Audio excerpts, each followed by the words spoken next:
ପରିବା ଖାଇବାକୁ ଇଚ୍ଛା ହଉନି ତ ଘରେ ଯଦି ଆଳୁ ଅଛି ତାହେଲେ ଆପଣ ମାନେ ଏମିତି ମୋ ରେସିପି ଅନୁସାରେ ଆଳୁକୁ ତରକାରୀ କରି ଖାଆନ୍ତୁ। ବହୁତ ବଢିଆ ଲାଗିବ।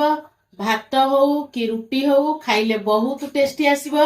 ନମସ୍କାର, ଶ୍ରୀ ସମ୍ଭାବୀ ଲାଇଫଷ୍ଟାଇଲ ଚ୍ୟାନେଲକୁ ଅନେକ ଅନେକ ସ୍ୱାଗତ।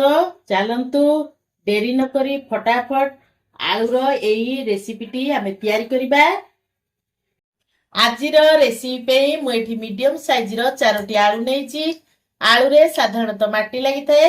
ମୁଁ ଆକୁ ଭଲକିରି ଧୋଇ ଦେଇଛି। ଏବେ ମୁଁ ଗୋଟେ ପ୍ରେସର କୁକର ରଖିଛି। ପ୍ରେସର କୁକରରେ ସବୁତକ ଆଳୁ ଦେଇଦବା। ତାକୁ ଆମେ ସିଝେଇବା। ଆଳୁରେ ଆମେ ପାଣି ଦବା।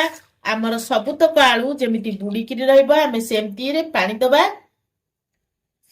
ଆମେ ଏଥରକ ପ୍ରେସର କୁକରର ଘୋଡ଼ଣୀ ଦେଇ ଆକୁ ଆମେ ହାଇ ଫ୍ଲେମ୍ରେ 3-4ଟି ସିଟି ଆସିବା ଯାଏ ବସେଇବା।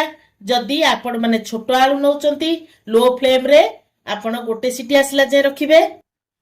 ଏବେ ମୁଁ ଗ୍ୟାସକୁ ଅନ୍ କରିଦଉଛି। ହାଇ ଫ୍ଲେମ୍ରେ 3-4ଟି ସିଟି ଆସିଲା ଯାଏ ଆମେ ବସେଇବା। ଆଳୁ ଆମର ସିଝିବା ଭିତରେ ମୁଁ ଗ୍ୟାସ୍ ଲଗେଇ ଦେଇଛି। ଗ୍ୟାସରେ ଗୋଟେ କରେଇ ବସେଇ ଦେଇଛି। କରେଇ ଆମର ଏବେ ତାତିଗଲାଣି। ମୁଁ ସେଥିରେ ଦଉଛି କିଛି ସୋରିଷ ତେଲ। ତେଲ ଆମର ବି ଗରମ ହେଇଗଲାଣି। ମୁଁ ସେଥିରେ ପକେଇ ଦଉଛି ଗୋଟେ ଗୁଜୁରାତି, ଗୋଟେ ତେଜପତ୍ର, ଜାଇତ୍ରୀ ଫଳ, 2 ଚାମଚ ଜିରା। ଆକୁ ଆମେ ଟିକେ ଫୁଟିବାକୁ ଛାଡିବା।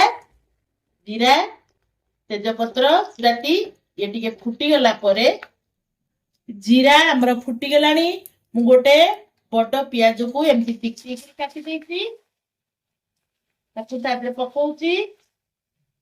ତାକୁ ଭଲକିରି ଟିକେ ଭାଜିବା। ଗ୍ୟାସର ଫ୍ଲେମକୁ ମିଡିୟମ ଫ୍ଲେମରେ ଦେଇ ଆମେ ହାଲକା ବ୍ରାଉନ କଲର ହବା ଯାଏ ତାକୁ ଭାଜିବା।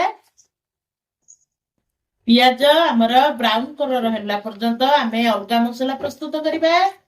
ମୁଁ ଏଠି ଗୋଟେ ଗ୍ରାଇଣ୍ଡର ଜାର୍ ନେଇଛି। ମୁଁ ସେଥିରେ 2ଟି ଟମାଟୋକୁ ଖଣ୍ଡ ଖଣ୍ଡ କରି କାଟି ଦେଇଛି। ତା ଦେହରେ ପକଉଛି 1 ଚାମଚ ପାନମଧୁରୀ, 1 ଚାମଚ ଧନିଆ, 7-8 ଗୁଲା ରସୁଣ ତାକୁ ଚୋପା ଛଡେଇ ପକଉଛି। ଅଦା ହାଫ ଇଞ୍ଚର ତାକୁ ଚୋପା ଛଡେଇ ପକେଇ ଦଉଛି। ଏଥିରେ ଆମେ 2 ଚାମଚ ପାଣି ଦେଇ ତାକୁ ଭଲକିରି ଚିକଣ କରି ଗ୍ରାଇଣ୍ଡିଙ୍ଗ କରିଦବା। ଏବେ ମୁଁ ଚିକଣ କରି ମସଲାକୁ ବାଟି ଦେଇଛି। ଆକୁ ଆମେ ଏବେ ସାଇଡରେ ରଖି ଅଲଗା ପ୍ରୋସେସକୁ ଯିବା। ତାକୁ ଆମେ ଭଲକିରି ଭାଜିଦବା। ପିଆଜ ଆମର ଭାଜି ହେଇଗଲାଣି। ସେଥିରେ ମୁଁ ପକେଇ ଦଉଛି 1 ସ୍ପୁନ ହେଙ୍ଗୁ। ହେଙ୍ଗୁଟା ପକେଇଲେ ଆମର ତରକାରୀର ବଢିଆ ଟେଷ୍ଟ ଲାଗିବ। ପିଆଜ ଆମର ଭାଜି ହେଇଗଲାଣି। ମୁଁ ସେଥିରେ ପକେଇ ଦଉଛି 1/2 ଚାମଚ ହେଙ୍ଗୁ। ତ ଭଲକିରି ଭାଜିଦବା। ଏବେ ମୁଁ ବାଟିକିରି ରଖିଥିବା ଟମାଟୋ, ଅଦା, ରସୁଣ, ଧନିଆ, ପାନମଧୁରୀର ପେଷ୍ଟକୁ ସେଥିରେ ପକେଇ ଦଉଛି।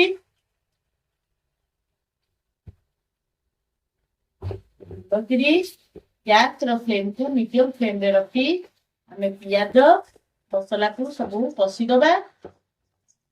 ଏବେ ମୁଁ ସେଥିରେ ସ୍ୱାଦ ଅନୁସାରେ ଲୁଣ ପକଉଛି। ତାକୁ ମସଲା ଦିହରେ ଲୁଣ ମସଲା ସବୁ ଆମେ ପୁରା ମିଶେଇ ଦବା। ତାକୁ 2 ମିନିଟ ଦେଇ ଆମେ କଭର କରିବା ଭଲକିରି କଷି ହବା ପାଇଁ। ଏବେ ଆମେ ଘୋଡଣୀ କାଢିକିରି ଦେଖିବା। ଦେଖନ୍ତୁ ମସଲା ଏଠି ଆମର ପୁରା କଷି ହେଇଗଲାଣି। ମସଲାରୁ ବି ତେଲ ବାହାରି ଆସିଲାଣି। ମୁଁ ସେଥିରେ ପକଉଛି 1 ଚାମଚ ଲଙ୍କା ପାଉଡର, 1 ଚାମଚ ଧନିଆ ପାଉଡର, 1/2 ଚାମଚ ହଳଦୀ ପାଉଡର ସେଥିରେ ପକେଇ ଦଉଛି। ତାକୁ ଆମେ ଭଲକିରି କଷିଦବା। ମୁଁ ଗୁଣ୍ଡ ମସଲା ଆଉ ବଟା ମସଲାକୁ ମୁଁ ଏକାଠି ସବୁ ମିଶେଇ ଦେଇକିରି ତାକୁ କଷି ଦଉଛି। ଏଥିରେ ଆମେ 2-4 ଚାମଚ ପାଣି ଦେଇଦବା। ତାକୁ କଭର କରିକିରି ଆଉ 2 ମିନିଟ ତାକୁ କଷିବା ପାଇଁ ଛାଡିବା। ଏବେ ଆମର 3-4 ମିନିଟ ହେଇଗଲାଣି। ଆମେ ଘୋଡଣୀ କାଢିକିରି ଦେଖିବା। ମସଲା ଆମର ପୁରା ହେଇଗଲାଣି। ତେଲ ବି ବାହାରି ଆସିଲାଣି। ଏବେ ମୁଁ ସେଥିରେ 2-3 ଚାମଚ ଦହି ପକେଇ ଦଉଛି। दही पकेଇବା द्वारा टेस्ट हमर बहुत बढ़िया लागिबो तरकारी रो। दही पकई सारा पर गैस रो फ्लेम को आमे लो फ्लेम रे रखिबा, नहले दही छिंडी जिवो। हाई फ्लेम रे रखी दही मसला सहित आमे पूरा मिसेई दबा। मु एठी भलो करी दही मसला सब मिसेई देली।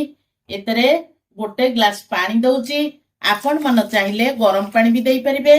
आमे आकु हाई फ्लेम रे देई 2 मिनिट आकु फुटिबा पे छाड़िबा। तापरे अलगा प्रिपरेशन को जिबा। मु जो आलू को सिझेइथिली ताकु ठंडा कर देइची। से को चोपा भी बाहर कर देइची। आमे आकु छुरी रे काटिबानी, हाथ रे एमिति एमिति खंड खंड करिबा। बेसी आमे चकटिबानी, एमिति दरदर खंड रहिबो। एठी मु 4टा जक आलू को भलो भाबरे एमिति खंड खंड कर देइची। आकु आमे साइड रे रखी नेक्स्ट स्टेप को जिबा। एबे तरकारी हमर फुटिलानी। मु सेतरे पकई दउची गोटे चामच जीरा पाउडर, गोटे चामच कस्तूरी मेथी, हाफ चामच गरम मसला। सेतरे सब आमे पकई दबा।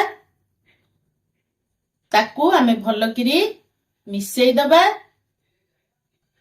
आकु भलो भाबरे मिसेई सारला परे मु हाथ रे जो आलू को खंड खंड करी रखिथिली ता धरे आमे पकई दबा।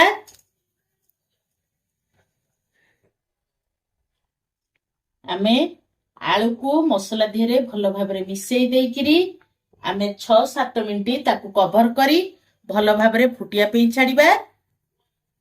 एबे हमर 5-6 मिनिट हेलानी। आमे घोड़नी काढी के देखिबा। हमर आलू तरकारी बहुत बढ़िया हे गेलानी। आकु आमे बेसी गाढ़ा रखिबानी कि बेसी पतला रखिबानी। मु एतरे 3टी कंचा लंका पकई दउची। काटी के रखितिबा धनिया पत्र को पकई दउची।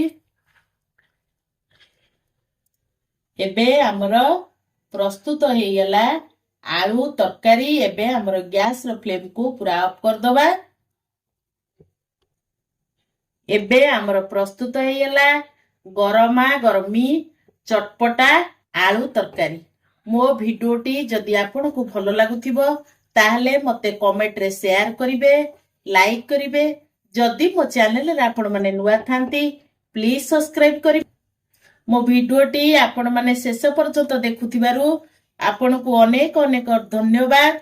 रहूची पुणी देखा बा नेक्स्ट वीडियो रे। जय जगन्नाथ।